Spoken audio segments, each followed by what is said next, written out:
Olá a todos, boa noite, sejam bem-vindos ao fechamento de mercado. Hoje, quinta-feira, dia 5 de outubro. Boa noite, Renato. Boa noite, Ricardo. Boa noite, pessoal. E uma sessão de muita volatilidade no mercado brasileiro. O Ibovespa, que pela manhã chegou a subir mais de 1,5%, ao longo da tarde foi perdendo força esse movimento, fechou o dia praticamente no 0 a 0, com ligeira alta de 0,03%. Fechamos hoje aos 76.618 pontos, mas durante o pregão chegamos a um patamar de 78 mil pontos. Logo daqui a pouco a gente vai mostrar o gráfico com essa oscilação do Ibovespa. Lá fora, as principais bolsas seguiram um viés mais positivo, como vocês podem observar na tela. Começando aí pela Inglaterra, por exemplo, o índice subiu 0,5%, na França a alta foi 0,3%, na Alemanha o índice fechou estável. Estados Unidos, os três índices avançaram, Dow Jones 0,5% de alta, S&P 0,56% e a Nasdaq 0,8%. Renato, agora olhando aí na tela, vocês podem observar o desempenho do Ibovespa no dia, explica bem a volatilidade que a gente observou no pregão, né? Perfeito. O dia foi começou de uma forma bastante positiva, assim como você mesmo disse. Logo na abertura o índice atingiu suas máximas, superando 78 pontos. De uma forma geral, acho que o cenário político, a cena política ainda continua trazendo alguma cautela para o investidor doméstico. Quando a gente olha para o mercado de câmbio e juros, por exemplo, pela terceira vez consecutiva a gente viu avanços entre os DIs futuros, ou seja, as taxas de juros futuras que são mais sensíveis a essas mudanças no cenário doméstico.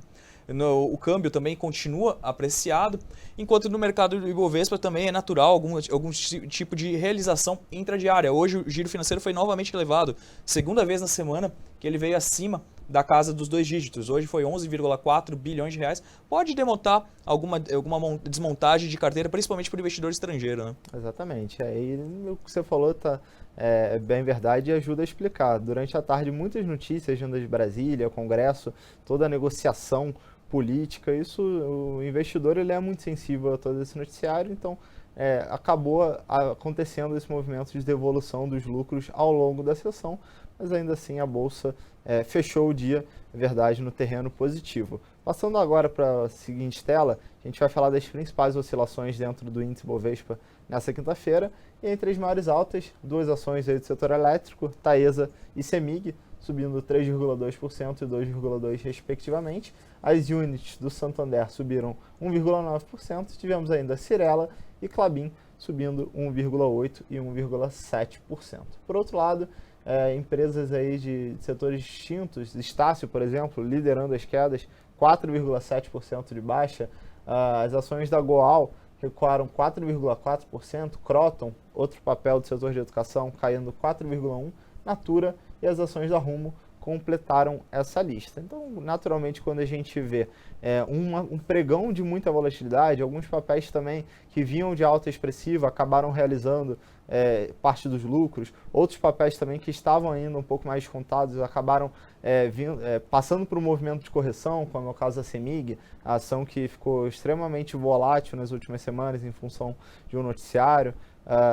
Vem mostrando certa recuperação, mas é um papel que não acompanhou essa alta toda da Bolsa nos últimos meses. Então, como a gente acredita e vê espaço para valorização das ações da Cemig, hoje foi um exemplo disso, papel figurando entre as principais altas.